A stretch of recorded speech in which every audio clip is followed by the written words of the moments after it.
सभी करेंगे। यमुना तीरा वनचारी,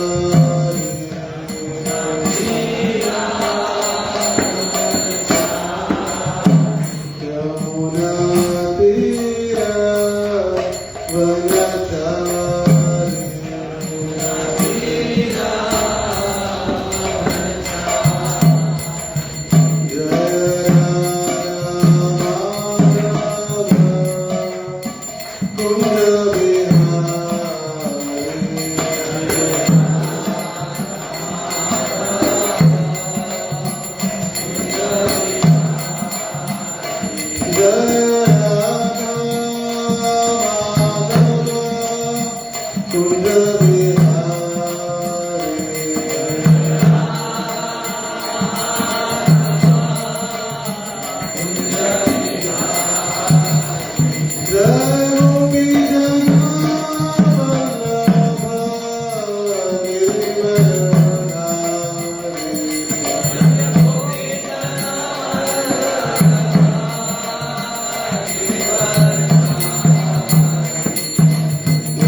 देवीं सरस्वतीं व्यासं तथो जयामुदीरये नष्टप्रायेषु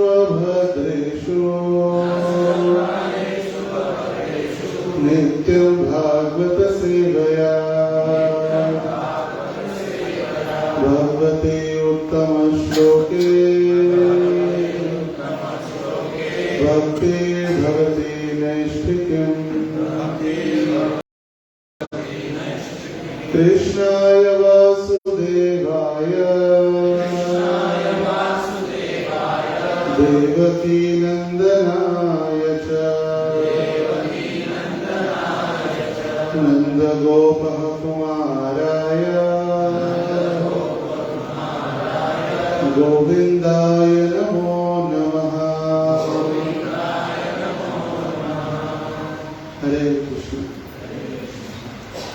सभी का स्वागत है आज के इस विशेष सत्र में, जहाँ सभी दीक्षार्थी अंतरराष्ट्रीय कृष्ण भावनामृत संघ में या इस गौड़ीय संप्रदाय में दीक्षा लेने हेतु तैयार होकर या आगे आए हों, सभी से निवेदन है प्रवचन के समय अपने अपने मोबाइल फोन साइलेंट रखेंगे, कोई बातें नहीं करेंगे और अगर अपने कोई छोटे बच्चे हैं तो उनको संभाल कर रखेंगे। अगर छोटे बच्चे प्रवचन में व्यक्ति उत्पन्न कर रहे तो फिर बाहर गार्डन में आप बैठ सकते हैं, क्योंकि आज का जो विषय हम चर्चा कर रहे हैं ये कोई हर दिन दैनंदिन भागवतम क्लास, हर रोज भागवतम क्लास हो रहा है या संडे फेस्टिवल के लिए आ गए आप सभी, शाम के समय में आए, थोड़ा कीर्तन किया, प्रवचन सुना नहीं सुना, फिर प्रसाद लिए चले गए, या कोई भी कथा चल रही है, कथा में आ जाते हैं हम सभी और कथा थोड़ी सुन लेते हैं, थोड़ी बातें करते हैं, कैसा आज का विषय नहीं। ये सिर्फ भागवत कथा या एक प्रवचन या एक सत्र न होते हुए अपने जीवन में हम कितने गंभीर होकर ये दीक्षा कोई खेल या कोई फैशन या कोई एक दिखावा नहीं, ये हमें समझना चाहिए। मैं देख रहा था सभी अपने अपने आराम से समय में धीरे धीरे, क्योंकि आदत है हम सभी को 5 बजे का समय देने के बाद हम 5:30 तक पहुंच जाते हैं। जब व्यक्ति दीक्षा या शिष्य, ये शिष्य शब्द का इंग्लिश में अर्थ है डिसाइपल, और डिसाइपल शब्द डिसिप्लिन से आता है। डिसिप्लिन मतलब शासन, शिष्य और शासन। हम भक्त बन रहे हैं या दीक्षा ले रहे हैं सिर्फ दीक्षा लेने के लिए, या हमें कोई प्रभु कहे या माता जी कहे या हमारा आध्यात्मिक नाम बदल जाए, ये सिर्फ दीक्षा नहीं है। दीक्षा एक व्रत है जो अपने अंतिम सांस तक हमें उसका पालन करना है।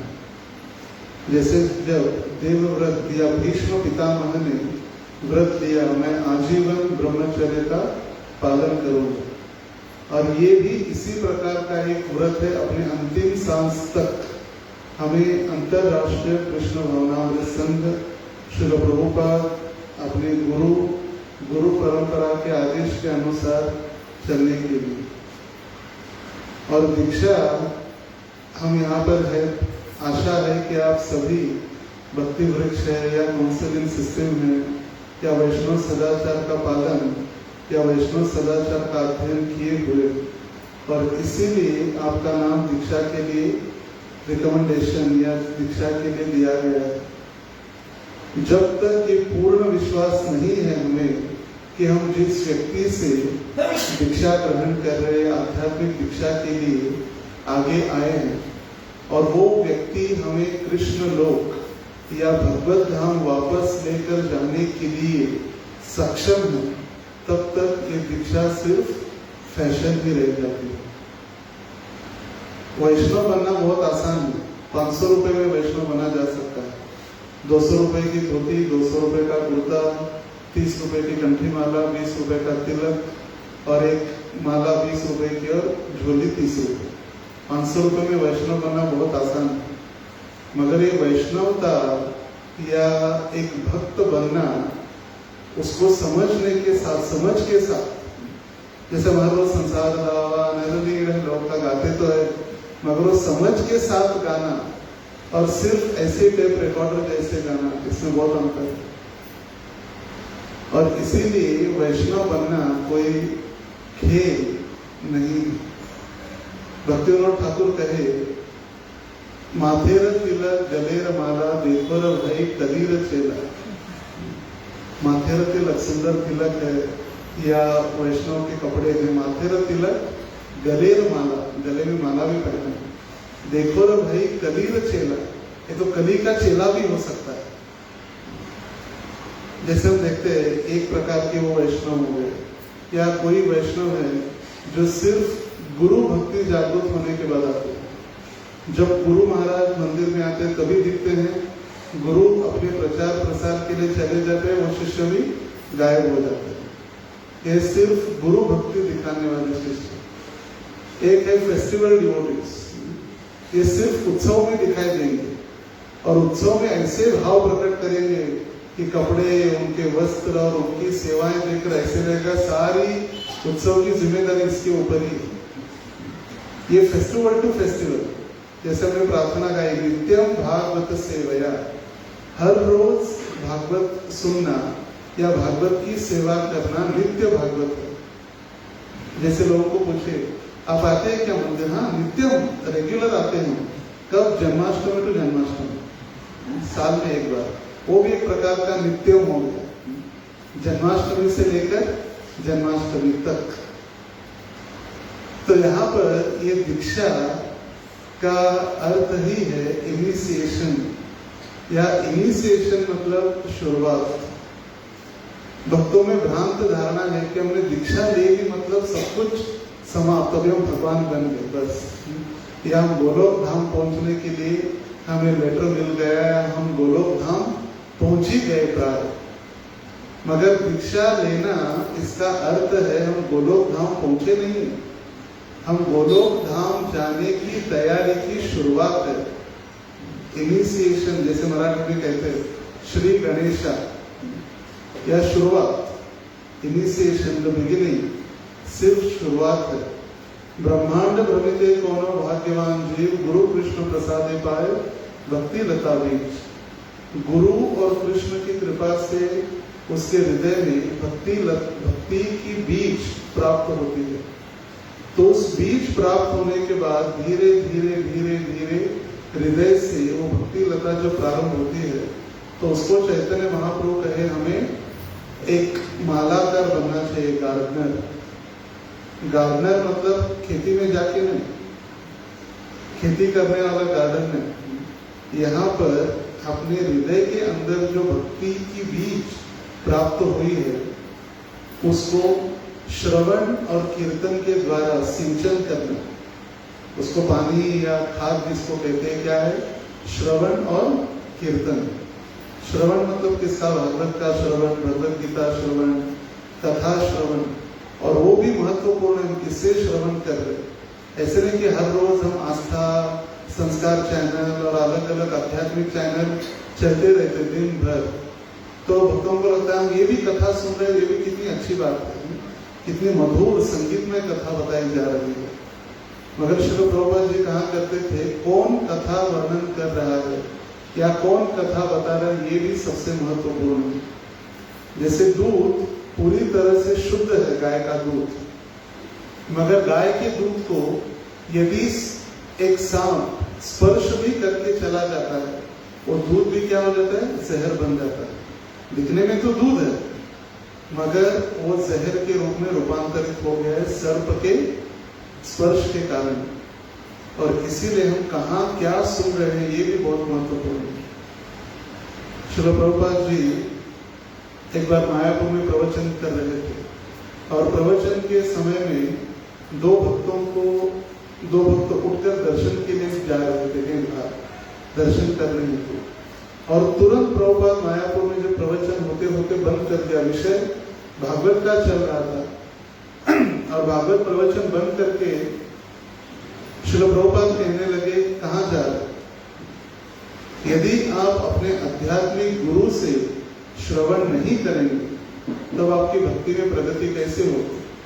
और जब तक आप कृष्ण कौन है, गुरु कौन है, ये समझेंगे नहीं, तब ये जो राधा माधव है, 5-5 फीट के विग्रह राधा माधव, ये श्री विग्रह नहीं, आपको क्या लगेंगे? गलत ग्रह। गुरु महाराज ने गले में पत्थर बांध दिए बस जबरदस्ती। तो फिर वो भगवान वहां पर हमारी सेवा स्वीकारने हेतु रहते ही नहीं। और ये सबसे बड़ा धोखा है जहां पर भगवान को बिना समझे या श्री विग्रहों का ज्ञान न होना, ग्रंथों का अध्ययन न करते हुए विग्रह सेवा करना मतलब सबसे बड़ा खतरा है। और इससे सिर्फ एक पुजारी के ये सेवा के कारण संपूर्ण भक्त समाज पूरा विचलित हो जाता है। पूर्ण समाज, सिर्फ एक कुटुंब नहीं, पूरा समाज आनंद से नहीं रह सकता। तो इसीलिए जब तक हमारे पास समझ नहीं है तब तक हमें ये दीक्षा सिर्फ एक उपाधि या सिर्फ एक प्रोग्राम रह जाता है। तो इसीलिए दीक्षा मतलब अंतिम सांस तक हमें नियमों का पालन करना है, कोई खेल नहीं है। इतने सारे नीति नियमों का पालन करना कुछ समय के लिए नहीं, 1 साल के लिए, 2 साल के लिए, या नवरात्रि आई चलो 9 दिन हम चप्पल नहीं पहनेंगे, उपवास करेंगे और 10वें दिन फिर जो जैसे थे ऐसे नहीं होता। ये पूरी जिंदगी हमें इसमें चलानी, पूरी जिंदगी इसका नीति नियमों का पालन हमें अच्छी तरह से करने का प्रयास करना। जैसे गणेश जी का उत्सव हुआ, 11 दिन बहुत बड़ी तपस्या की, 11वें दिन गणेश जी का विसर्जन किया, चलो अभी हम जो करने के लिए तैयार। गणपति का विसर्जन करके आने के उपरांत वो सीधा घर में पहुंचते पहले बियर बार और होटल्स में पहुंच जाते, जो भी जितनी धनराशि बचे उसकी पार्टी करने के लिए। तो ये भी भक्ति नहीं। अंतिम सांस तक हमें सारे नीति नियमों का पालन करना ये बहुत महत्वपूर्ण है। आप में से जिन भक्तों ने इस्कॉन डिसाइपल कोर्स किया होगा उसमें श्रील प्रभुपाद जी का पत्र है। यदि आपकी भौतिक इच्छाएं अति प्रचलित है या अति शक्ति है उसमें, इसका मतलब आप दीक्षा के लिए अभी तैयार नहीं है। और आपकी भौतिक इच्छाएं कम हो रही है और कृष्ण के प्रति हमारी आसक्ति बढ़ रही है, भगवान के नाम के प्रति, भगवान के गुणों के प्रति, भगवान के कथाओं के प्रति, तो हम समझ सकते हैं हम अभी दीक्षा के लिए धीरे धीरे तैयार हो रहे हैं। दीक्षा एक सिलेबस की तरह भी नहीं है या एक क्वालिफिकेशन जैसे होगा ना, लोअर केजी, अपर केजी, फर्स्ट स्टैंडर्ड, फिर सेकेंड, थर्ड, ऐसे धीरे धीरे बढ़ते जाते हैं। तो उसी प्रकार हमको लगता है कि मंदिर में आना, फिर पहले 2-4 माला जप करने के लिए कहा जाता है।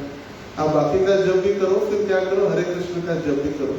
ओम नमः शिवाय में चलेगा, मगर क्या करो, हरे कृष्ण महामंत्र का 1 माला जप करो, फिर 1 से 2, 2 से 4, 4 से 8, फिर 16 माला करते करते हम पहुंच जाते हैं 16 मालाओं तक। फिर 4 नियमों का पालन भी प्रारंभ करते हैं, फिर मंदिर में आते हैं। तो हमको लगता है अभी दिस इज द लोअर, जो एक स्टेप हो गया, फर्स्ट स्टैंडर्ड, लोअर के लिए फर्स्ट स्टैंडर्ड। फिर लगता है कि अभी सभी लोग यहाँ दीक्षित है, दास, ये सुंदर नाम भी मिल रहा है तो ये भी लेना है। फिर हरिनाम दीक्षा के बाद 2 साल बाद लगता है कि ब्राह्मण दीक्षा भी लेना है, हो गया, हम गोलोक धाम पहुंच गए, हमारा सिलेबस खत्म हो गया। देखिए, दीक्षा तक हम जितने आतुर रहते भगवान की सेवा के लिए या जितने लालायित रहते, प्राय दीक्षा के उपरांत ऐसे देखा नहीं जाता। दीक्षा हो गई मतलब हम अभी हो गए, बस हमारे सब कर्म हमने गुरु को दे दिए, हम अभी शुद्ध बन गए। नहीं, जिस दिन हम गुरु, कृष्ण, धाम, अग्नि, वैष्णव के समक्ष हम वचन लेते हैं कि आज से हम हर रोज कम से कम 16 माला हरे कृष्ण महामंत्र का जप और 4 नियमों का पालन करने का प्रयास करेंगे, हम वचन देते हैं, मैं वचन दे रहा हूं, अहम आजीवन पर्यंतम अभक्ष भक्षणम न करिष्यामि। ये सारे संस्कृत में वचन हम अग्नि के समक्ष, पुरोहित के समक्ष, भगवान का धाम, श्रील प्रभुपाद, गुरु, वैष्णव, साक्षात कृष्ण, इनके सामने वचन देते हैं। और वो वचन हम जिस क्षण हम वचन दे रहे हैं उसी समय गुरु को भी वचन देना होता है, गुरु महाराज को भी वचन देना होता है। भले वो माइक में वचन नहीं कहते, हम तो माइक में कहते हैं हमें ये करना है, ये करना है, मगर गुरु को भी वचन देना होता है। हे भगवान, हे कृष्ण, हे या राधा गोपीनाथ, आप क्या कीजिए, ये जितने भी बद्ध जीव है जो आपकी शरणागति या आपकी भक्ति करने के लिए आए हैं, उन सभी को आपके चरणों में स्थान दीजिए और इनके सारे कर्म मुझे दीजिए। गुरु वचन देते हैं और फिर हमको लगता है कि चलो हम तो भी मुक्त हो गए, बस सारे कर्म गुरु ने दे लिए। मगर यदि दीक्षा के उपरांत हम नीति नियमों का पालन नहीं कर रहे हैं, जिसके कारण हम नीति नियमों में भंग कर रहे हैं, तो फिर उसका फल किसको भुगतना पड़ेगा? गुरु को। और एक गुरु जो भगवान के शुद्ध भक्त या भगवान के पार्षद है, उनके प्रति अपराध करने के कारण हमें कृष्ण कभी छोड़ेंगे नहीं। हरि स्थाने अपराधे तारे हरिनाम, तोमा स्थाने अपराधे नाही परित्राण। कभी गलती से हरि के चरणों में या भगवान की सेवा करते करते यदि अपराध हो जाए तो हरि नाम लेकर, भगवान का नामोच्चारण करके हम उस अपराध से मुक्त हो सकते हैं। परंतु यदि भक्तों के चरणों में यदि अपराध हुआ तो उसके लिए कोई भी पर्याय मार्ग नहीं है, ना ही परित्राण। इसीलिए हम जब दीक्षा ले रहे तो हमें नियमों का पता होना महत्वपूर्ण है, हम 4 नियमों का पालन करना महत्वपूर्ण है। 16 माला बिना गलती के एक दिन भी मिस नहीं होनी चाहिए माला, ये हमें दृढ़ होना चाहिए। कभी कभी देखा जाता है कि हमें शर्म आती है तिलक लगाने के लिए, सिर्फ हम मंदिर में आते हैं कभी तिलक लगाते हैं, बाहर जाते तो हमको शर्म आती है, हमें कपड़ों की शर्म आती है, अरे धोती कुर्ता कैसे पहनते थे, लोग क्या कहेंगे। हमें मूछ निकालने का हमको शर्म आने लगता है, अरे मूछ कैसे निकाले, शर्म आ रही, साड़ी कैसे पहन के जाए। इसका मतलब हम दीक्षा के लिए तैयार नहीं है, हम सिर्फ एक ऊपरी एक या दिखावा ही हो रहा है, ये जब तक हम तैयार नहीं करते। लोग शराब पीकर जब रास्ते पर नाचते उनको शर्म नहीं आती, और हम तिलक लगा के भगवान का नाम ले रहे थे, क्यों शर्म आनी चाहिए, क्यों डर रखना चाहिए? इसीलिए हमें डर, हमें शर्म जब तक है तब तक फिर भी हम दीक्षा के लिए तैयार नहीं है। तो दीक्षा जैसे हम कह रहे इतना महत्वपूर्ण संकल्प हम ग्रहण कर रहे, व्रत ले रहे, संपूर्ण जीवन हम रहेंगे। हमारे प्राय कहीं जो पश्चिम महाराष्ट्र के मंदिर है वहां पर जब तक मूछें नहीं निकलती, जब तक कम से कम 2 साल वो व्यक्ति हर क्षण हर रोज तिलक नहीं लगाता, जॉब पर हो या मंदिर में हो, कहीं भी हो, माताएं सारे नीति नियमों का पालन नहीं करती, तब तक उनको प्रणाम मंत्र भी नहीं दिया जाता। दीक्षा तो बहुत दूर की बात, प्रणाम मंत्र भी नहीं दिया जाता, क्योंकि जितनी आसानी से, जितनी सरलता से जो चीजें प्राप्त होती है उसको हम टिकाए नहीं पाते, क्योंकि हमको लगता है तो आसानी से मिला, बस कभी जब किया नहीं किया, माला रख दिया, तो कल कर लेंगे, फिर कल भी भूल जाते हैं। शादी ब्याह का मौसम आया, माला रह गई, हम हॉस्पिटल में एडमिट हो गए, माला छोड़ दी, याद ही नहीं रहता। ये बहुत बड़ा अपराध है जो हमने वचन दिया है। जैसे छोटा सा उदाहरण से हम समझ सकते हैं, उदाहरण तो बहुत छोटा है, आप हंसेंगे प्रभु जी क्या उदाहरण दे रहे भौतिक संसार का, मगर भौतिक संसार के उदाहरण से ही हम समझ सकते हैं आध्यात्मिक जीवन में भी कितने कठोर नियम हैं। जैसे एक जगह पर लिखा गया था, यहाँ पर यूरिन पास करना या मूत्र विसर्जन करना नहीं है। यहाँ पर मूत्र विसर्जन नहीं कर सकते। तो वहां पर दो लड़कों ने पेशाब किया, फिर पुलिस की गाड़ी आई, दोनों को पकड़ लिया और दोनों को कोर्ट लेकर पहुंचे पुलिस। तो कोर्ट में एक लड़के को 1000 रुपए का दंड जज साहब ने सुनाया, न्यायाधीश, और दूसरे लड़के को 500 रुपए का। तो फिर वो 1000 रुपए जिसको दंड पर वो गुस्सा होने लगा, बोले उसको 500 मुझे 1000 का। बोले उसको पता नहीं, वो एक तो गांव का है, उसको पढ़ने लिखने नहीं आता, फिर भी उसको दंड है 500 रुपए। मगर तुम शहर के निवासी हो, अच्छे पढ़े लिखे हो, पढ़ाई आती है, वहां पढ़ा, फिर भी आपने मूत्र विसर्जन किया, इसलिए 1000 रुपए। तो हम अभी भौतिक संसार में नहीं है। भौतिक संसार में जो है वो अज्ञानी है, उनको पता नहीं है मांसाहार नहीं करना, व्यभिचार नहीं करना, या परस्त्री संग नहीं करना, जुआ नहीं करना, या नशापान नहीं करना, ये उनको पता नहीं, अज्ञानी है, उनको तो दंड मिलेगा ही। तुकाराम महाराज कहते हैं पापे एति रोगारूपी। जब कोई व्यक्ति पाप करता है भौतिक संसार में, उसको रोग उत्पन्न होते हैं। जैसे हम अभी कोरोना से बाहर प्राय निकल ही रहे, ये प्राय पापों का कर्म है, फल। पापे एति रोगारूपी। मगर जब भक्त बनने के बाद यदि हम ये करते हैं कार्य, तो फिर वो सिर्फ सर्वसाधारण पाप नहीं रहता, वो अपराध बन जाता।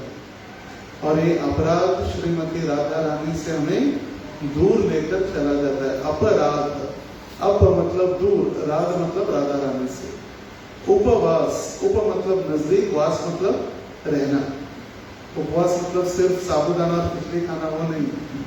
उप मतलब नजदीक और वास मतलब रहना। तो इसलिए हम देखते हैं भक्त समाज में बहुत सारे भक्त आते हैं, उत्साह के साथ भक्ति करते हैं, रॉकेट की तरह एकदम होते हैं, मगर धीरे धीरे रॉकेट का धुआं खत्म हो जाता है, गायब। आए थे या दीक्षित थे हो जाते हैं। क्यों? क्योंकि इन चीजों के ऊपर ध्यान नहीं देते। उनको लगता है दीक्षा है ना, नहीं, दीक्षा पर सभी क्या आवश्यकता नहीं, मुझे भक्तों के संग की आवश्यकता नहीं है, ना मुझे मंदिर जाने की आवश्यकता है, ना मुझे भक्तों के संग में भागवत सुनने की आवश्यकता है। जब तक हम भक्तों के सानिध्य में रहकर भगवान की सेवा नीति नियमों का पालन करना प्रयास करते हैं, तभी हम पालन कर सकते हैं। हम एकांत में रह के, घर में भक्त रह के भक्ति कभी नहीं हो सकती, जब तक हमें भक्तों का अच्छा संग नहीं हो तब तक। क्योंकि अकेला रहने लगता है, अकेले रहने के बाद उसको लगता है चलो ठीक है, आज मंदिर नहीं गया, फिर एक महीने बाद उसको लगता है चलो कभी कभी चल जाता है, बाहर का हल्दीराम का खा लिया तो क्या होता है, चल जाता है। एक बार भोग नहीं लगाए तो क्या होगा, फिर धीरे धीरे आज 16 माला नहीं हुई ना, ठीक है 14 हो गई, 2 कल कर देंगे, फिर कल 16 + 2 18 नहीं होती, फिर 10 हो जाते, फिर 8 बज जाती है, फिर 2-4 दिनों कैलकुलेट करके रखता है, पिछले 8, 5, 4, 9 माला 50 हो गई, और छोड़ दो, नया चालू हो जाएगा, आज से नया 16 माला चालू कर देते। फिर धीरे धीरे धीरे फिर ऐसे अपराध करते करते संडे क्या प्रवचन सुनना, गाड़ी के लिए पार्किंग नहीं है, प्रसाद ठीक से नहीं मिलता है, एक तो लेट होता है, उससे अच्छा चलो मॉल घूमने जाते हैं, घूम कर फिर प्रसाद के लिए पहुंच जाएंगे, फिर वो भी इच्छा नहीं होती आने की, और फिर धीरे धीरे धीरे वो भगवान से और भक्ति से दूर चला जाता है। आप में से जो भक्त यहाँ पर पुराने, उन्होंने देखा होगा कितने सारे आए, कितने सारे भक्तों ने दीक्षा दी, कितने सारे भक्त धीरे धीरे धीरे धीरे वो सिर्फ लिस्ट में ही रहे, दीक्षित भक्तों के लिस्ट में। क्यों? क्योंकि उन्होंने दीक्षा का अर्थ पूरी तरह से समझ में नहीं आया, या उनको तो अपने दीक्षित नाम को भी याद नहीं, कहीं कहीं देखा जाता है दीक्षित नाम भी याद नहीं रहते। आपका नाम क्या है? मेरा नाम कुछ दास या दासी तो है, मैं बच्चे को पूछता हूँ, क्या देखता हूँ रिकॉर्ड में क्या लिखा हुआ है, ये हालत है। क्योंकि हमको लगता है बस हम जो कर रहे हैं ना आराम से चलने दो। तो इसीलिए हम यहाँ पर आज ये श्लोक, ये सारा जितने मैंने बताया, इस श्लोक के एक श्लोक के तात्पर्य में श्रील प्रभुपाद जी ने पूरा क्लियर किया है। क्या दीक्षा है, शिष्य का शब्द का अर्थ क्या है, शिष्य को कैसे रहना है और शिष्य की गुणवत्ता क्या होनी चाहिए। सिर्फ 2 श्लोक है। ये श्रीमद् भागवतम का 7वां स्कंद 7वां स्कंद है। 7वां अध्याय भी 7वां है, 7.7।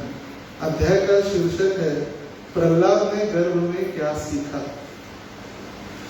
जब हिरण्यकशिपु तपस्या करने गए मंदराचल पर्वत पर, तब कयाधु हिरण्यकशिपु की पत्नी, कयाधु प्रहलाद महाराज की माँ, ये गर्भवती थी और देवताओं ने सोचा कि हिरण्यकशिपु ही इतना कठिन है इसको कंट्रोल करना, तो इसका बेटा होगा तो कितना डेंजर हो जाएगा। ये इसको ही हिरण्यकशिपु को ही संभालते संभालते हमें अभी इतनी परेशानी हो रही है, या इसको उसको उसके डर से सिर्फ उसकी भ्रुकुटी आईब्रोज जब वो उठाता था तो सारे देवी देवता स्वर्ग छोड़कर भाग जाते थे, इतना डर था। तो जब देवी देवता सोचने लगे कि यदि प्रहलाद महाराज, प्रहलाद नाम तो नहीं था, मगर हिरण्यकशिपु का यदि पुत्र कयाधु के गर्भ में जो है वो जन्म लेगा बाप जैसा बेटा, फिर क्या होगा। तो इसलिए उन्होंने योजना बनाई कि कयाधु का किडनैप करे, उसका अपहरण करे और लेकर जाए स्वर्ग में, और जैसे ही जन्म लेगा बच्चा कयाधु के गर्भ से, उसको मार दिया जाए, उसकी हत्या कर दी जाए, जिससे फिर संकट से मुक्ति। जब देवता इंद्रादि देव ये सारे एकत्रित आकर कयाधु का अपहरण करते हुए, जब उसकी राजधानी थी मुल्तान, आज का जो पाकिस्तान में मुल्तान है, हिरण्यकशिपु की राजधानी, माताओं को पता है मुल्तानी मिट्टी फेमस है मेकअप के लिए। तो ये जो मुल्तान है, वहां से जब किडनैप करके लेकर जा रहे थे देवी देवता कयाधु को, तो नारद मुनि बीच में प्रकट हुए और नारद मुनि ने कहा, ये आप जो कार्य कर रहे हैं गलत है। वैसे शास्त्रों के अनुसार या वैदिक सभ्यता में बालक, स्त्री, वृद्ध, इनके ऊपर कभी भी प्रहार नहीं किया जाता, और ये तो अबला स्त्री गर्भवती, इसकी तो आप कैसे अपहरण नहीं कर सकते। प्राय हम देखते हैं नारद मुनि की जो छवि है या नारद मुनि की इमेज जो है, हमारे सारे सिने कलाकार और सीरियल वालों ने खराब कर दी। कड़ी सा नारद, नारद मतलब क्या, चुगली करने वाला, यहाँ से वहां, वहां से वहां नहीं। मगर भागवत में हम देखते हैं नारद भी सारे शुद्ध भक्तों में, हरिदासों में श्रेष्ठ है। ध्रुव महाराज, प्रहलाद महाराज, परीक्षित, युधिष्ठिर महाराज, इन सभी के जो आदि गुरु भोगारी, ये कौन रहे? नारद मुनि। तो नारद मुनि ने कयाधु को आश्रय दिया और कयाधु को अपने आश्रम में लेकर गए, और वहां पर कयाधु को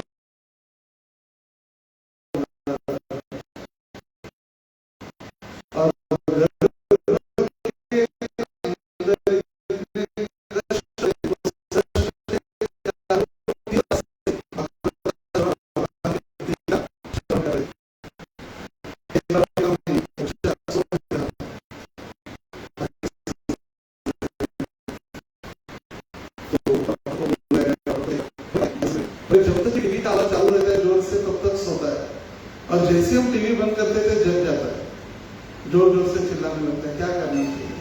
फिर डॉक्टर ने उसकी माँ की पूछा, जब आप गर्भवती थी तो क्या कर रही थी? बोले मैं दिन भर कुछ काम धंधा नहीं था, तो मैं क्या कर रही थी? टीवी देखते बैठती। बोले वही परिणाम। सास भी कभी बहू थी, 4 दिवस सासू थे, वही चला फिर उसकी जीवन में। फिर बच्चे का भी क्या, जैसे टीवी बंद, बच्चा रोना प्रारंभ। तो यहाँ पर कयाधु तो भूल गई थी जो कथा वगैरह बताई, मगर प्रहलाद महाराज कभी भूले नहीं, क्योंकि यदि हमको भी वही परिस्थिति में रखा जाए, एक गोली में हमको डाल के बंद करके रखा जाए और बोले सुनो अभी ध्यान से सुनिए, ध्यान से जितना सुनिए उतना जल्दी बाहर आपको निकालेंगे, अभी आराम जाएगी। तब नींद नहीं आई, पूरा चारों से अंधेरा, पूरा पैक बंद, रस्सी बांध के रखा गया एक गोली के अंदर या थैली के अंदर, तब फिर तुरंत वो तीव्रता से सुनेगा। अब तब प्रहलाद महाराज ने जो सुना था, अभी अपने मित्रों को कह रहे, क्लासमेट्स को, वर्ग मित्र, उनके मित्रों ने प्रश्न उठा रहे, आपके तो गुरु चंड अमर वही है, हम भी वही है, हमारे गुरु भी, हमको भी वही सिखाया जा रहा है जो आपको सिखाया जा रहा है। हिरण्यकशिपु महाराज की वही सिखाया जा रहा है। देखा, इसे मैं बोला था, ध्यान से सुनिए। हिरण्यकशिपु महाराज की जय उनको सिखाया जा रहा है बच्चों को, चंड और अमर के द्वारा। मगर प्रहलाद महाराज ने कहा वो भगवान नहीं है, भगवान तो नारायण है, कृष्ण है, वासुदेव है, वसुदेव के पुत्र वासुदेव भगवान, हमें उनकी भक्ति करनी चाहिए। भगवान आचरे प्राज्ञो धर्मान करतानि दुर्लभम मानुषम जन्म तदप्यम अर्थम। भले मनुष्य शरीर बहुत छोटा है मगर अर्थपूर्ण है, छोटा है, नश्वर है, फिर भी अर्थपूर्ण है। और इसीलिए हमें कौमारम आचरित प्राज्ञों, जब आयु 5 साल की हो जाती है तभी से हमें भक्ति प्रारंभ करनी चाहिए। तो जब प्रश्न पूछा मित्रों ने कि कहां से सिखाया इतना सारा, और तब प्रहलाद महाराज बताया कि मैंने गर्भ में क्या सीखा। देखिए कितना अच्छे से याद रखा था प्रहलाद महाराज ने। और वो प्रहलाद महाराज अभी बता रहे अपने मित्रों को कि गुरु के आश्रम में या नारद मुनि के आश्रम में मैं मेरी माता के गर्भ में था, तो मैंने क्या सीखा। और श्लोक संख्या है 30 और 31। कृपया मेरे पीछे दोहराइए। गुरु शुश्रूषया भक्त्या सर्वलब्धार्पणेन च संगेन साधु भक्तानां ईश्वराराधनेन च श्रद्धया तत्कथायां च कीर्तने गुणकर्मणा तत्पादाम्बुरहध्याना लिंगे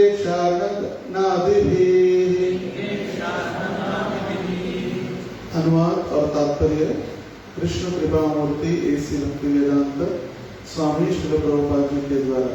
श्रील प्रभुपाद की जय। अनुवाद। मनुष्य को प्रामाणिक गुरु स्वीकार करना चाहिए और अत्यंत भक्ति तथा श्रद्धा से उसकी सेवा करनी चाहिए। उसके पास जो कुछ भी हो उसे गुरु को अर्पित करना चाहिए और संत पुरुषों तथा भक्तों के संगति में भगवान की पूजा करनी चाहिए। श्रद्धा पूर्वक भगवान के यश का श्रवण करना चाहिए। भगवान के दिव्य गुणों तथा कार्यकलापों का यशोगान करना चाहिए। सदैव भगवान के चरण कमलों का ध्यान करना चाहिए तथा शास्त्र एवं गुरु के आदेशानुसार भगवान के अर्चा विग्रह की पूजा करनी चाहिए। तात्पर्य। पिछले श्लोक में बताया गया है कि जिस विधि से पूर्ण पुरुषोत्तम भगवान के प्रति प्रेम तथा स्नेह तुरंत बढ़े, वह इस भवबंधन से मुक्त होने के हजारों उपायों में सर्वश्रेष्ठ है। कहा गया है, धर्मस्य तत्वम निहितम दुहायाम। वास्तव में धर्म के सिद्धांतों का सत्य अत्यंत गुह्य होता है। फिर भी यदि कोई धर्म के नियमों को वास्तव में स्वीकार कर ले तो इसे सरलता से समझा जा सकता है।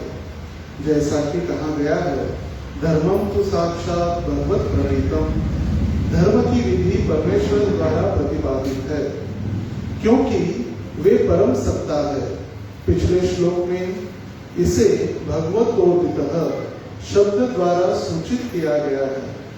भगवान के आदेश अचूक है और उनके लाभ पूर्णतः निश्चित है। उनके आदेशानुसार धर्म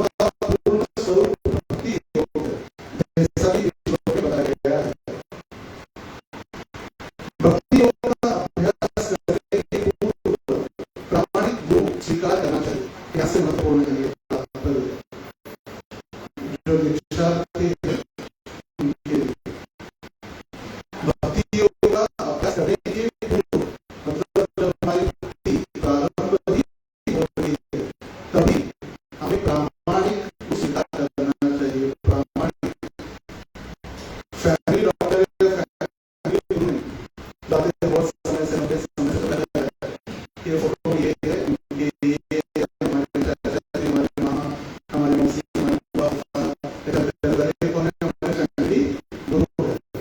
साल में एक बार हम जाकर उनको दक्षिणा और चढ़ावा देकर आते हैं, बस ऐसे गुरु नहीं। प्रामाणिक संप्रदाय जो 4 संप्रदाय है, उन 4 संप्रदायों में प्रामाणिक गुरु में स्वीकार करना चाहिए। श्री रूप गोस्वामी भक्ति रसामृत सिंधु में उपदेश देते हैं, गुरु का आश्रय कृष्ण विचारी दीक्षा विश्रम्भेण गुरु सेवा साधु वर्तमानुवर्तनम सद्धर्म पृच्छा भोग दित्यागा कृष्ण हेतवे। मनुष्य का सबसे पहला कर्तव्य है कि प्रामाणिक गुरु स्वीकार करे। छात्र या शिष्य को अत्यंत जिज्ञासु होना चाहिए, मतलब भक्ति को समझने के लिए जिज्ञासु, मतलब उसको एक स्टूडेंट लाइफ, छात्र मतलब स्टूडेंट बनना चाहिए। भारत में देखा जाता है कुछ भी बताया जाए तो कहते हैं हमें तो सब पता है, रामकृष्ण हम बचपन से पता है, महाराज क्या बताए, हमारे मुंह से भगवान का नाम उठता ही नहीं है, मगर लेते भी कहाँ है। ये जो भ्रांत धारणा हमें सब कुछ पता है, ये सबसे बड़ी और गलत धारणा है। उसे सनातन धर्म के विषय में पूर्ण सत्य जानने के लिए उत्सुक रहना चाहिए। गुरु शुश्रूषया शब्दों का अर्थ है वह स्वयं गुरु को शारीरिक सुविधाएं प्रदान करे, जैसे स्नान करते, वस्त्र बदलते, सोते, खाते समय सहायता पहुंचाकर उनकी सेवा करे। यहाँ पर रूप गोस्वामी जो वर्णन कर रहे हैं, ये 2 प्रकार की सेवाएं हैं। एक है वपु सेवा और एक है वाणी सेवा। वपु मतलब शारीरिक सेवा, जिसका अभी वर्णन है प्रभुपाद जी ने इस तात्पर्य में किया है, और वाणी सेवा मतलब आदेशों का पालन करना। हर एक दीक्षित भक्त को वपु सेवा की सिद्धि प्राप्त नहीं हो सकती, क्योंकि हम गृहस्थ होने के कारण सभी की जिम्मेदारियां, घर परिवार होता है, तो एक शहर से आप दूसरे शहर नहीं जा सकते बारंबार 365 दिन। मगर ब्रह्मचारी के लिए संधि उपलब्ध हो सकती है, क्योंकि ब्रह्मचारी किसी मंदिर की या किसी पर्टिकुलर संस्था की या किसी की पर्सनल प्रॉपर्टी नहीं है। ब्रह्मचारी गुरु की प्रॉपर्टी होती है, तो वो गुरु के साथ कभी भी सफर के लिए निकल सकता है या प्रचार प्रसार के लिए निकल सकता है। उसको सिर्फ आदेश की इच्छा है, उसको आदेश मिला कल निकलना है, बस उसके जो भी 2-4 कपड़े ग्रंथ है वो लेकर उसको निकलना अनिवार्य होता है। यदि ब्रह्मचारी कहे नहीं मेरा भी अकाउंट क्लोज करना है, मेरा बैंक बैलेंस है उसको भी देखना है, सारा सामान इकट्ठा करना है 2 ट्रक भर के, फिर वो ब्रह्मचारी आश्रम में रहकर भी गृहस्थ आश्रम ही चला रहा है। बैचलर डैडीज, वो पिता है मगर कुंवारा पिता है आश्रम में रहने वाला। तो यहाँ पर जो बताया जा रहा है, सभी को व्यवस्थित रूप से गुरु की वपु सेवा मतलब शरीर की सेवा करनी चाहिए। अगर वो हमें संधि उपलब्ध नहीं हो रही है तो हम जो कर रहे हैं उनको हम मदद कर सकते हैं। जैसे जब गुरु महाराज आते हैं तो उनके लिए फल ला के देना, उनके लिए कुकिंग करना, माताएं कुकिंग कर सकती है, मंदिर में आकर कथा श्रवण करना, ये भी डायरेक्ट सेवा है। कथा में आने के पहले मंदिर की सफाई करना या मंदिर के सामने रंगोली डालना, फूलों से सुशोभीकरण करना, ये भी सारी सेवाएं डायरेक्ट। ऐसे नहीं कि मंदिर सेवा तो सफाई करने वाले की, मंदिर थोड़ी हम साफ करेंगे, वो तो साफ सफाई करने वाले की। फिर ये जैसे हमने कहा, ये सिर्फ दिखावा रह जाता है। गाते तो हम हर रोज है, श्री विग्रहारा धन नित्य नाना श्रृंगार मंदिर मार्जनार्दो। मार्जन मतलब सफाई, जैसे दीक्षा के पहले देखा जाता है कभी भक्त कोई साफ सफाई कर रहे और विशेष रूप से कई सैफरॉन में ब्रह्मचारी और साफ सफाई कर रहे, तो हमको लगता है प्रभु जी आप हम होते हुए आप सफाई कर रहे, नहीं ये बहुत गलत बात है। दीजिए हम किस लिए है, दीजिए हम साफ सफाई करते हैं, हम ले लेते हैं, साफ सफाई करते हैं। जैसी दीक्षा हो जाती है यदि गलती से कहा जाए प्रभु जी थोड़ा सफाई करना, प्रभु जी हर बार मैं आप ही को वही लिखता हूँ कि आपको इतने सारे लोग बैठे उनको बताओ, देखो दिखता नहीं कि मैं जब कर रहा हूँ, ये अंतर है। इसका मतलब हम सिर्फ दिखावा कर रहे। पहले जो दिखावा था सब लोग देख रहे थे, हमको लग रहा था कि सारे जितने भी भक्त है ये प्राय सारे शेविंग किए हुए तिलक वैकुंठ के वासी है, मगर उनके साथ हम रहते हैं, फिर थोड़ा परिचय होता है, फिर पहचान होती है, फिर उनके गलत बुरे व्यवहार हमें दिखाई पड़ते हैं, फिर अति परिचया अवज्ञा होना प्रारंभ हो जाता है। अरे तो ऐसी वो तो जब मैं सोने वाला उसका तो नाम ही मत लो। ये तो संडे वाला ही है, संडे आएगा खाएगा और चला जाएगा बस। ऐसे मन में फिर विचार उत्पन्न होते, क्योंकि हम वैष्णवों को वैष्णव के समान नहीं एक सर्वसाधारण व्यक्ति के समान देखने लगते। और ऐसे भक्तों की यदि हम सेवा करेंगे तब हमें गुरु की सेवा करने का फल प्राप्त होगा। यह गुरु शुश्रूषणम कहलाता है। शिष्य दास की भांति गुरु की सेवा करे और उसके पास जो कुछ भी हो उसे गुरु को समर्पित कर दे। लाइन महत्वपूर्ण है। उसके पास जो कुछ भी हो उसे गुरु को समर्पित कर दे।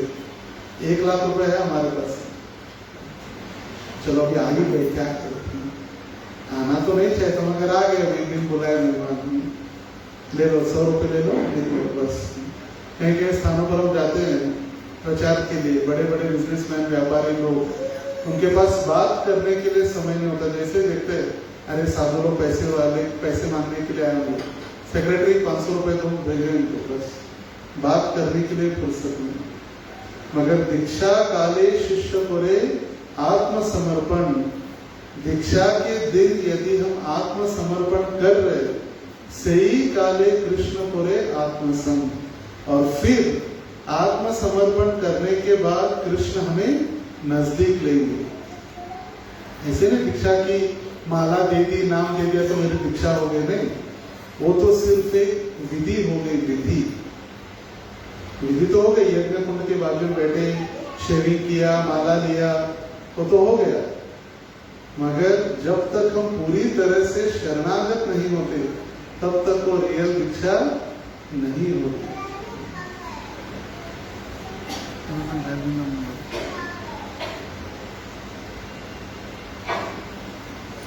शिष्य दास की भांति गुरु की सेवा करे और उसके पास जो कुछ भी हो उसे गुरु को समर्पित कर दे। प्राणैर अर्थैर धिया वाचा श्रेयम आचरणम सदा। अभी सब कुछ मतलब क्या अर्पित कर सकते हैं, सब कुछ मतलब क्या, तो उसका प्रपद क्लियर आगे कर दे। प्राणैर अर्थैर धिया वाचा, जैसे ब्रह्मचारी है, उन्होंने अपना संपूर्ण जीवन गुरु की सेवा के लिए लगा दिया है, प्राण न्योछावर कर दिए। अर्थे मतलब जो कमाने वाले उनके पास पैसा है, वो पैसा देकर भगवान की सेवा कर सकते हैं। धिया मतलब बुद्धि जिसके पास है, वो अपने बुद्धि से भगवान के नामों का प्रचार, भगवत भक्ति का प्रचार, उसकी बुद्धि का उपयोग वो सड़ने के पहले भगवान की सेवा में लगा सकता है। नहीं तो बुद्धि सड़ जाती है, कुछ काम नहीं आती है। लोग पढ़ पढ़ के डिग्री ले लेते हैं और फिर घर में बैठे बैठे पागल हो जाते हैं, फिर कुत्तों की और बिल्लियों की सेवा में मग्न हो जाते हैं। प्राणेर अर्थेर धिया, वाचा मतलब वाणी से, जिसके पास अच्छी वाणी है, या जो बड़े बड़े लोग हैं वो यदि संस्था के विषय में कुछ अच्छे शब्द कहते भी हैं, जैसे कुछ दिन पूर्व माननीय पंत प्रधान मोदी जी श्री प्रभुपाद जी का गुण गौरव कह रहे थे। श्री प्रभुपाद जी के कार्य, इस्कॉन का कार्य, वो भी बहुत बड़ा है। तो प्राणे अर्थे धिया वाचा, प्रत्येक व्यक्ति के पास जीवन, संपत्ति, बुद्धि तथा वाणी होती है और इन सबों को गुरु के माध्यम से पूर्ण पुरुषोत्तम भगवान को अर्पित कर देना चाहिए। गुरु को सब कुछ कर्तव्य के रूप में अर्पित कर देना चाहिए, किंतु यह भेंट भौतिक प्रतिष्ठा प्राप्त करने के लिए बनावटी ढंग से नहीं, अपितु हृदय से की जानी चाहिए। कभी कभी हम धन देते हैं या कुछ सेवा करते हैं तो हमें लगता है सबसे ऊपर मेरा नाम आना चाहिए। कभी कभी हम संडे फेस्टिवल या कुछ उत्सव में प्रसाद स्पॉन्सर करते हैं और अनाउंसमेंट करने वाले गलती से अपना नाम नहीं लिया तो फिर ऐसे लगता है क्या हो क्या रहा है, क्या मैनेजमेंट है, मैंने प्रसाद स्पॉन्सर किया, मेरा नाम नहीं, कहाँ ध्यान है। बस ये सिर्फ क्या है, फिर ये प्रतिष्ठा के लिए, वैष्णवों को भोजन या कृष्ण को प्रसाद के रूप में प्रसन्न करने के लिए नहीं। भगवान दो मुखों से भोजन स्वीकारते हैं। एक जब यज्ञ में आहुति अर्पण की जाती है, इदं कृष्णाय स्वाहा इदं न मम, यज्ञ में आहुति अर्पण की जाती है तब भगवान को स्वीकृति होती है। और दूसरा, जब भगवान के भक्त प्रसाद स्वीकार करते हैं, ब्राह्मण भोजन प्रिय। कभी कभी लगता है हमको कि मंदिर के भक्तों को या साधुओं को घर पर बुलाकर उनको खिला रहे, बहुत बड़ा उपकार कर रहे। हम उनके ऊपर उपकार नहीं कर रहे, हम उनको अपने घर बुलाकर प्रसाद देकर वो हमारे ऊपर उपकार कर रहे, क्योंकि पता नहीं कैसे कैसे पापों से पैसा इकट्ठा किया है।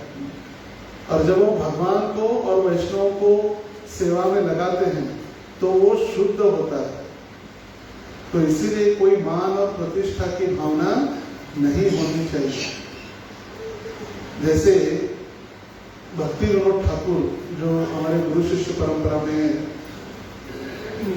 में फोर्थ, श्रील प्रभुपाद, भक्ति सिद्धांत सरस्वती ठाकुर, गौर किशोर दास बाबाजी और भक्ति विनोद ठाकुर। भक्ति विनोद ठाकुर बंगाल और उड़ीसा दो राज्यों के प्रमुख थे, डिस्ट्रिक्ट मैजिस्ट्रेट। दो राज्य उनके अंडर थे। सिर्फ एक साइन भी कर देते तो करोड़ों करोड़ों का मंदिर बन जाता। एक साइन से उनके जिलाधिकारी, उनके ऐसा समझे दो राज्यों के वो राजा थे, राजा जैसे उनके हाथ में शक्ति थी। मगर वो भक्ति विनोद ठाकुर चैतन्य महाप्रभु के लिए जब योगपीठ चैतन्य महाप्रभु के जन्म स्थान पर मंदिर बनाए, हर एक घर घर जाके सिर्फ 1 रुपया इकट्ठा किए। कितना? 1 रुपया। बोले ज्यादा मत दो, 1 रुपये। और फिर सभी को सेवा में लगाते हुए उन्होंने मंदिर बनाए। तो हम जब भगवान को दे रहे, इसका मतलब नहीं हम भगवान हम भूखे हैं। भगवान के पास लाखों लक्ष्मी हाथ जोड़कर तैयार है उनकी सेवा करने के लिए। लक्षा भूतेषु सुरभीर अभिपालयन्तम लक्ष्मी सहस्त्र शत संभ्रम सेव्यमान। लाखों गाय, हजारों लक्ष्मी है उनके पास, और वो भगवान को हमारे 1000, 5000, 1 लाख दान से कुछ फर्क नहीं पड़ने वाला।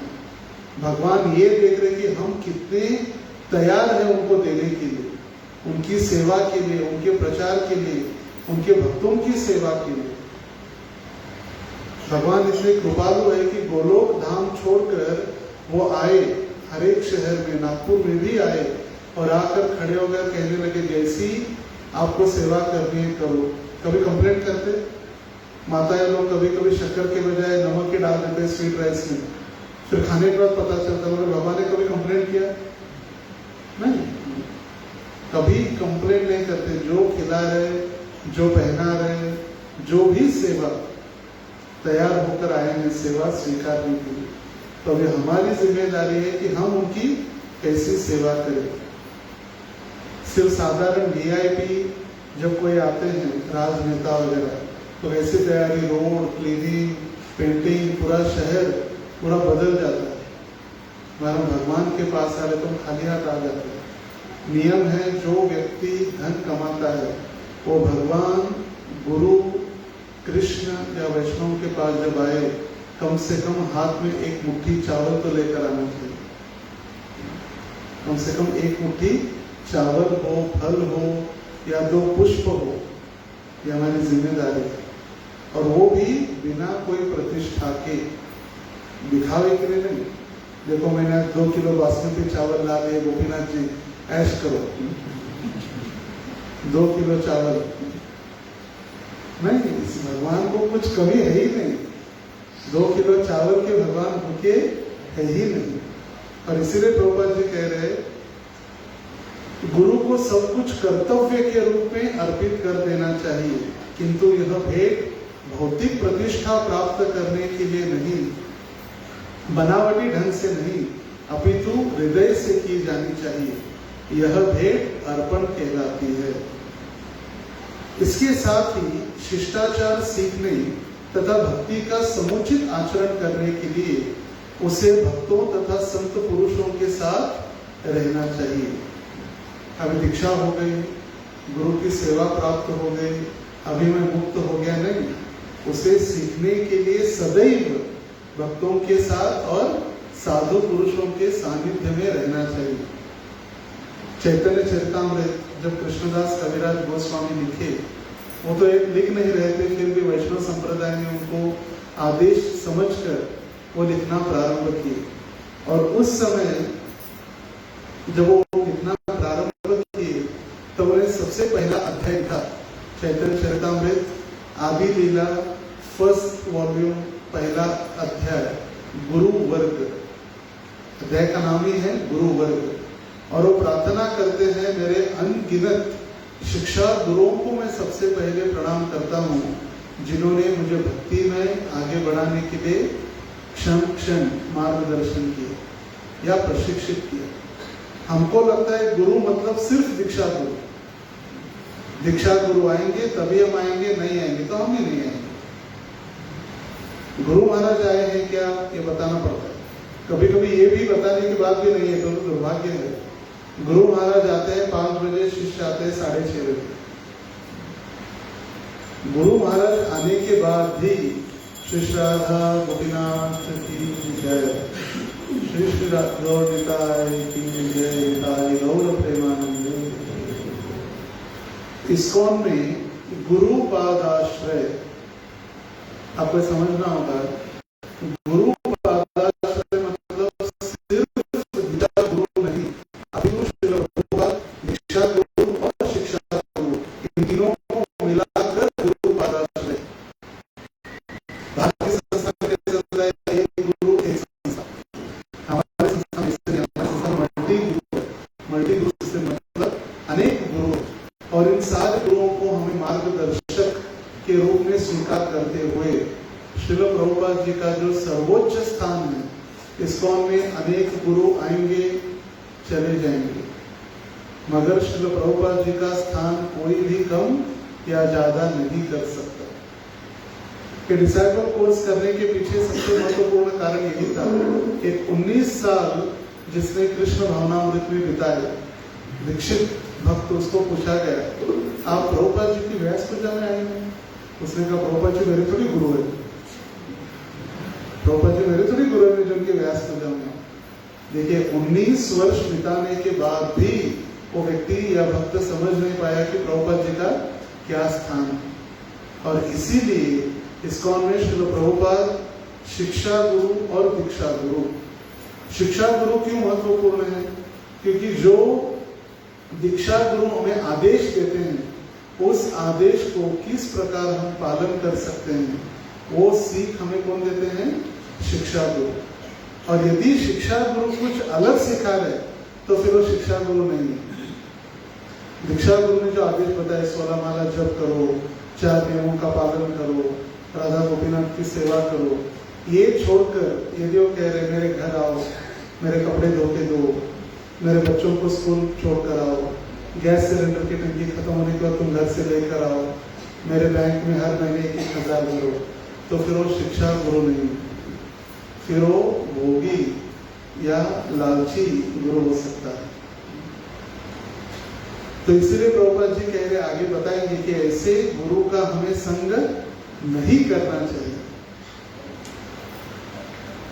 इस संबंध में श्री विश्वनाथ चक्रवर्ती ठाकुर कहते हैं, गुरु को जो भी कुछ अर्पित किया जाए वह प्रेम तथा स्नेह पूर्वक किया जाए, भौतिक स्तवन के लिए नहीं। भौतिक स्तवन मतलब प्रसिद्धि, स्तव मतलब स्तुति। अगर आप इतने अच्छे लगते हो,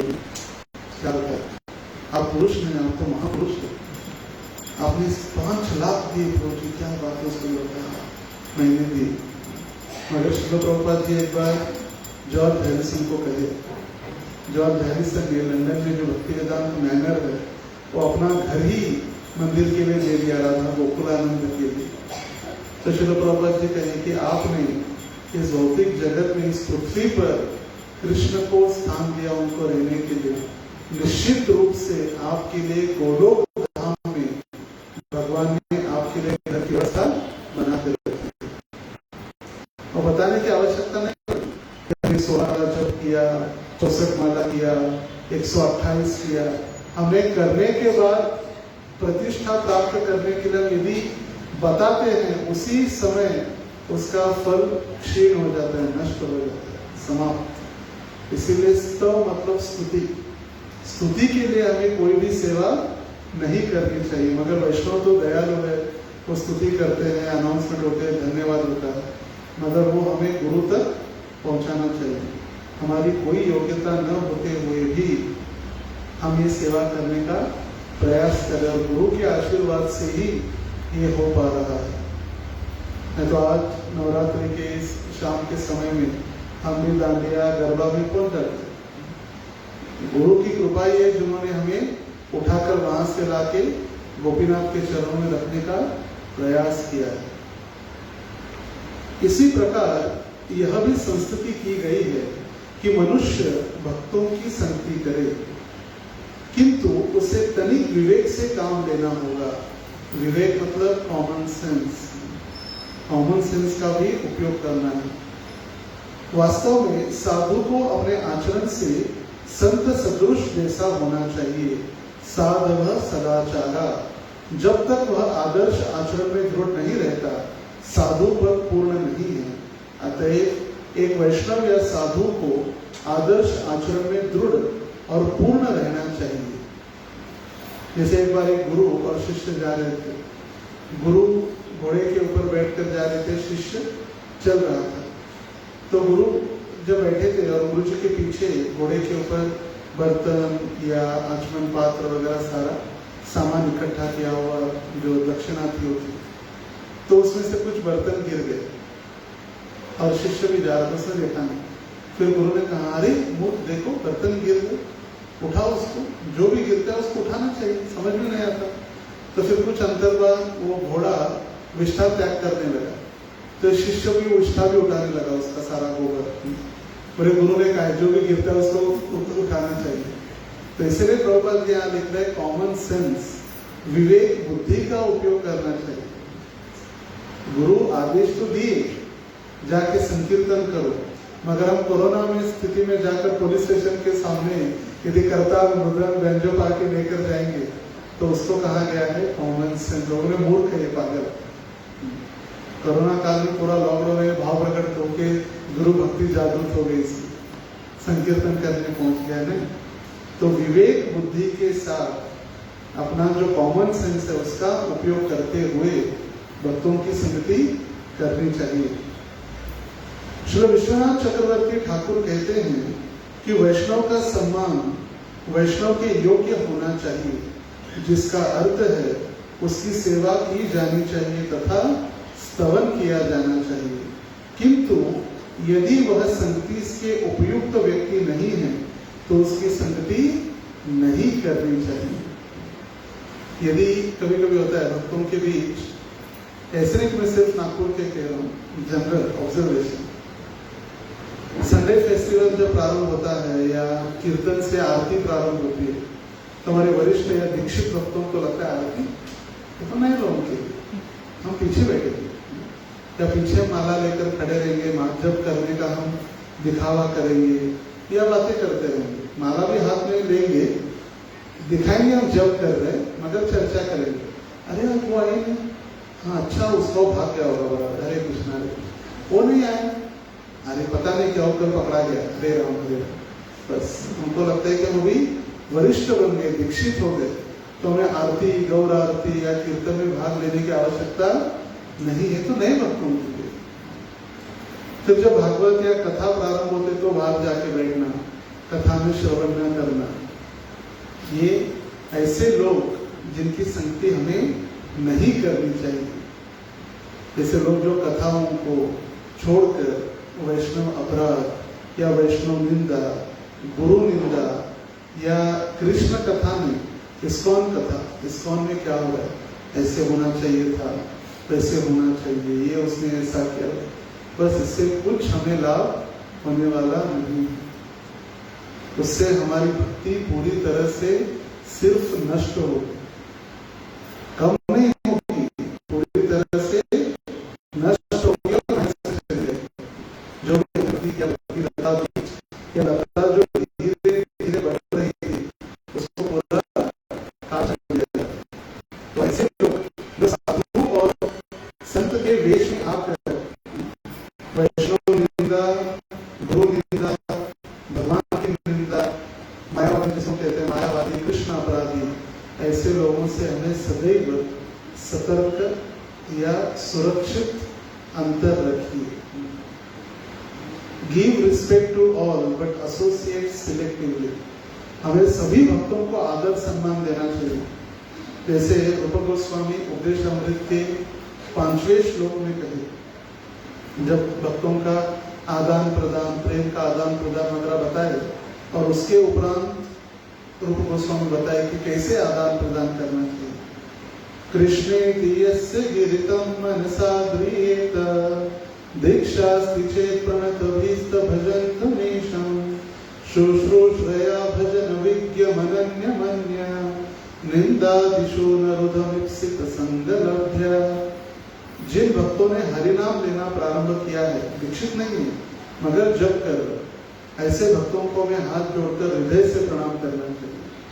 जिन भक्तों ने आध्यात्मिक गुरु से विधिवत दीक्षा ग्रहण करके अर्चा विग्रह की सेवा में लगा है, उसे हमें दंडवत प्रणाम करके उसको आदर देना चाहिए। दंडवत मतलब ये कि लकड़ी है तो छोड़ दी जाए, तो ये है दंडवत।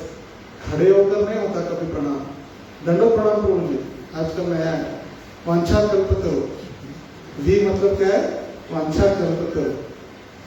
कभी कभी अपनी आयु के अनुसार या शरीर के वृद्ध अवस्था के कारण प्रणाम नहीं होता, बात अलग है, मगर खड़े होकर कभी दंडवत प्रणाम नहीं होता। फोन पर तो हम कहते कोटि कोटि प्रणाम, कोटि कोटि। महाराज जी एक दिन कह रहे थे कोटि कोटि नहीं, कम से कम एक तो करो, कह रहे कोटि कोटि बाद में हो जाएगा। तो जिन भक्तों ने आध्यात्मिक दीक्षा लेकर गुरु की सेवा में लगे हैं, उनको दंडवत प्रणाम करके निंदा आदिशो विकसित संगलभ्य। और जिन भक्तों ने या जिन व्यक्ति का हृदय निंदा और इसी प्रकार के कार्य, निंदा आदिशु मतलब एक्सेट्रा, निंदा पीछे बोलना या इसके पीछे बोलना, ये सारा जिसने छोड़ दिया है, ऐसे भक्तों की हमें सेवा और संग प्राप्त करना है। तो ये श्लोक हमें बहुत महत्वपूर्ण है। आप सभी नोट कर सकते हैं कि आप सभी स्मार्ट है, स्मार्ट मोबाइल भी आपके पास है, तो इस श्लोक का फोटो लेके जा सकते हैं, घर में उसको पुनः अध्ययन कर सकते हैं। एक तात्पर्य में पूरी तरह से दीक्षा, शिष्य, समर्पण, किसका संग करे और किसका संग न करे, प्रभुपाद जी ने पूरी तरह से हमें ज्ञान प्रदान किया है। तो आशा है आप सभी दीक्षार्थी जो भक्त है उन्हें विश्वास है कि हम परम पूज्य लोकनाथ स्वामी महाराज जी से दीक्षा के लिए तैयार हुए हैं। कुछ भी हो हम उनके चरण छोड़कर नहीं जाएंगे, श्रील प्रभुपाद जी का इस्कॉन संस्था छोड़कर नहीं जाएंगे, कुछ भी संकट क्यों न हो। और हमें दृढ़ विश्वास होना चाहिए कि महाराज जी हमें गोलोक वृंदावन या भगवत धाम वापस लेकर जाने में सक्षम है। यदि हमें थोड़ा भी डाउट है ये व्यक्ति हमें भगवत धाम लेकर नहीं जा सकता, तो हमें आज ही दीक्षा का विचार छोड़ देना चाहिए।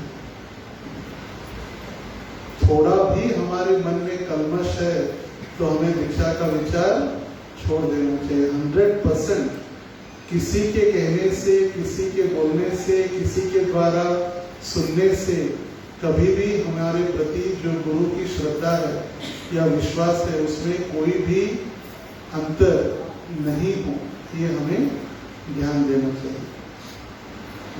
और एक महत्वपूर्ण, जैसे प्रभुपाद जी कहे, if you want to please me please distribute my books and if you want to know me please read my books.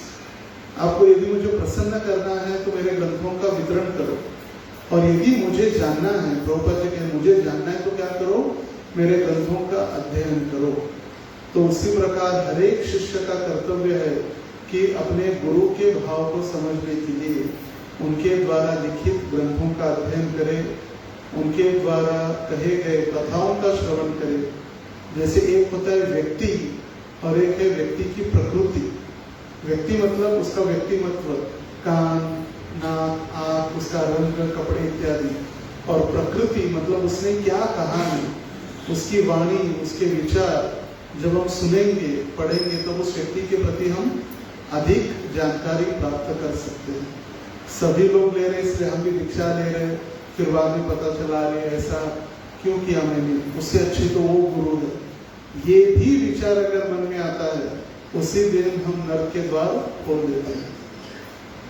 तो इसीलिए अभी अपने पास समय है, जैसे महाराज जी के द्वारा लिखित श्रील प्रभुपाद के विषय में इन कन्वर्सेशन में प्रभुपाद, वार्तालाप प्रभुपाद के साथ, प्रभुपाद जी ने मुझे दिए वो आदेश, Bombay is my office, Brajmandal दर्शन, मेरे प्रभुपाद और भू वैकुंठ पंढरपुर, सुखी जीवनाचा मार्ग, कृष्ण कथामृत, ऐसे कई सारे ग्रंथ हैं।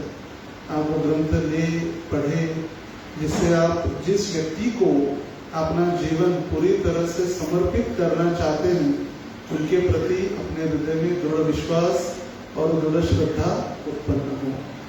हरे कृष्णा कृष्णा कृष्णा हरे हरे, हरे राम राम राम हरे हरे। किसी को कोई प्रश्न या टीका टिप्पणी आज के विषय में या दीक्षा के विषय में, नियमों के विषय में, अगर किसी के कुछ प्रश्न है तो आप पूछ सकते हैं। डरिएगा नहीं, ये गंभीर विषय, इसीलिए हमने गंभीर में कहा कि इतना सरल और इतना हम जितना समझ उतनी आसान नहीं है दीक्षा। क्योंकि सारा संसार, जैसे आप हरिद्वार ऋषिकेश में देखेंगे, गंगा का जल उत्तर से दक्षिण की ओर, नीचे की ओर इतना तीव्र गति से फ्लो है उसका। उसी प्रकार ये माया जगत या भौतिक जगत का फ्लो है, और हम क्या कर रहे हैं, इस भौतिक संसार में रहते हुए भौतिक संसार से अलग या उल्टा जाने का प्रयास कर रहे हैं। माया के साथ युद्ध पुकार रहे, आक्रमण। दीक्षा लेना मतलब क्या है, माया के साथ युद्ध पुकारना। माया में तो माया को टेंशन ही नहीं, अरे पढ़ाई करने का, अभी ये माया को छोड़कर या माया को पीठ दिखाकर कृष्ण के सम्मुख होने का प्रयास कर रहे हैं, तब माया फिर और स्ट्रांग हो जाती है, और स्ट्रांग आक्रमण करना प्रारंभ कर देती है। और ऐसी स्थिति में यदि दीक्षा के उपरांत भी हम भक्तों के सानिध्य में रहे, तो फिर हम स्ट्रांग रह सकते हैं। और यदि हम सोचे कि अभी दीक्षा हो गई, माया हमें प्रभु छू भी नहीं सकती, समाप्त, द एंड। ठीक है, किसी को कोई प्रश्न टीका टिप्पणी? गणेश को तैयार? 100%। यस।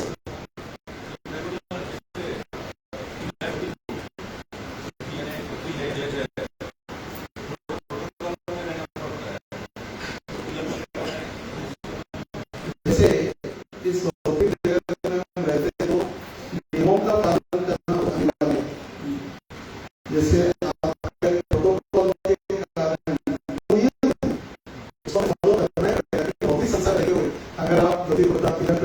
अच्छी बात है, भक्तिवत ठाकुर की इच्छा की न्यायाधीश तिलक पहन कर बैठे, मगर अभी नहीं हो नहीं सकता क्योंकि इस नीति नियम या इस राजनेता की स्थिति में इस भौतिक जगत में हो नहीं पाता।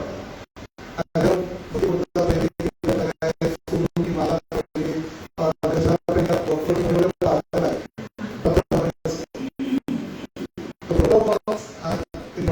फॉलो करना बहुत महत्वपूर्ण है। जैसे बताते हैं खास करके युवा नए नए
हरे कृष्णा गलत प्रचार इसलिए तो ठीक है, जैसे डॉक्टर है या न्यायाधीश है, स्टूडेंट लाइफ है, तो स्टूडेंट को भी नहीं कह सकते क्या बन जाए तब मैं जनरल हाथ जा रहे हैं मार्केट जा रहे सब सोशल प्रोग्राम में जाते सोशल एक्टिविटीज में लगता है कैसे तिलक लगा हमारे बीच अब किसी का कोई प्रश्न?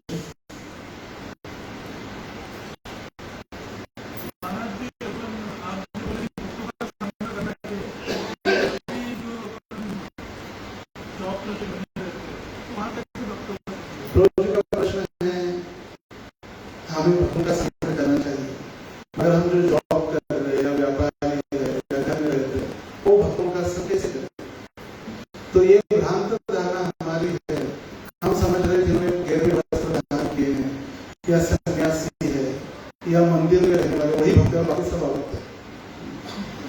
घर में हमारी पत्नी भी भक्त है, घर में श्री प्रभुपाद जी के ग्रंथ भी भक्त है।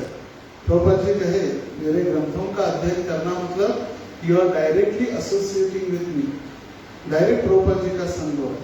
तो जैसे हम गाड़ी से जा रहे वैसे करना नहीं चाहिए, क्योंकि जब भी देखा जाता है गाड़ी में हम लेक्चर लगाकर लॉन्ग ड्राइव पर निकलते हैं तो नींद आती है, लेक्चर की आदत है, लेक्चर में बैठना और सोना, फिर एक्सीडेंट हो सकता है। मगर जब समय मिले तब हम प्रवचन सुन सकते हैं। आजकल इतनी सुंदर फैसिलिटी है, यूट्यूब है, सोशल मीडिया, जहाँ भी सारे लाइव प्रोग्राम उसको हम अटेंड कर सकते हैं। दूसरा ग्रंथों को पढ़ सकते हैं, प्रभुपाद जी के प्रवचनों को सुन सकते हैं, और हफ्ते में कम से कम एक बार संडे हॉलीडे जिसको कहा गया, होली मतलब पवित्र, तब आके मंदिर में डायरेक्ट संग कर सकते हैं भक्तों का। श्री प्रभुपाद जी लिखे इसीलिए we have started the Sunday love feast, हमने इसीलिए रविवार उपहारीय कार्यक्रम चालू किया है, क्योंकि सारा हफ्ता सारे भक्त अपने अपने कार्यों में अपने अपने व्यवसाय में व्यस्त रहते हैं। हफ्ते में एक बार यदि वो आते हैं तो ददाति प्रतिगृह्णाति गुह्यम आख्याति पृच्छति भुंक्ते भोजायते चैव षड्विधम प्रीति लक्षणम। भक्तों के साथ आकर कृष्ण नाम का आदान प्रदान करें, कीर्तन में भाग लें, फिर गुह्य प्रश्न यदि आपने जैसे पूछा तो प्रश्न पूछे, प्रवचनकार से सुने। फिर हम तो हर रोज भक्तों को बुला नहीं सकते घर में, या वो हमारे घर नहीं आ सकते हर रोज, तो संडे के दिन एकत्रित बैठकर हम प्रसाद लें, तो जिससे हमें भक्तों का सानिध्य जो है पूरी तरह से लाभ हम प्राप्त कर सकते हैं। और किसी का कोई प्रश्न? यदि आपके प्रश्न है तो फिर मैं प्रश्न पूछ सकता हूँ। प्रभु जी, जैसे अपन YouTube पे देखते हैं, यस, कीर्तन सुनते या फिर अपन कीर्तन लगाते हैं, तो अपन सुनते तो क्या वो फायदेमंद है? क्यों फायदेमंद नहीं? जैसे शब्दों को इस संसार में या शब्द को बहुत वैल्यू है जो भी हम सुन रहे हैं। जैसे इस भरी सभा में मैं बोलूंगा नहीं, मगर किसी गलती से मैंने किसी को बोल दिया यू आर रास्कल, तो गुस्सा आएगा नहीं उसको, बोला नहीं ऐसे कैसे रास्कल बोल दिया। अगर भौतिक संसार के गाली में या एक शब्द में इतनी शक्ति है जो व्यक्ति को विचलित कर सकती है या क्रोधित कर सकते हैं, तो फिर भगवान का नाम तो सच्चित आनंद है। भगवान के नाम में तो शक्ति है ही। अभिन्नत्वा नाम नामिनो, भगवान के नाम में और भगवान में कोई अंतर नहीं है, उसका फल होना ही है। जैसे हर रोज महाराज जी के साथ जप करते, भले महाराज जी नहीं है उपस्थित, मगर उनका संग और उनकी वाणी उनकी उपस्थिति के समान ही है। और इसीलिए हजारों वक्त, हमारे भारत में तो प्रातः काल है, मगर ऑस्ट्रेलिया में सुबह 10 बजे का समय होता है। कई सारे वक्त ऑफिस जाते जाते जब करते 3.5-4 घंटे आगे में। मॉरिशस में रात अर्ली मॉर्निंग 3-3:30 बजे है। यूरोप में रात के 12 बजे है। अमेरिका में शाम के रात के 9, 10, 11, क्योंकि अमेरिका में ही 3 टाइम बदलते हैं, चेंज होता है time effect. East coast, central coast and western coast, 1.5 घंटा उधर भी बदल जाता है।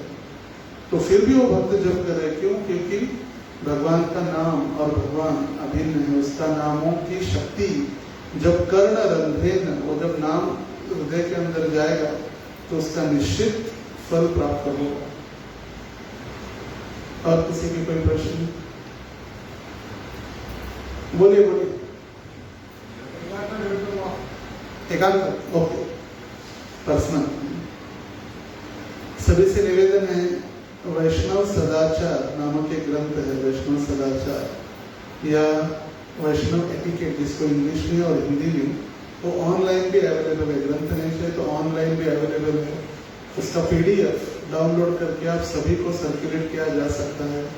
इसमें सारे जो बेसिक प्रिंसिपल या बेसिक नीति नियम है वो हम पालन कर सकते हैं।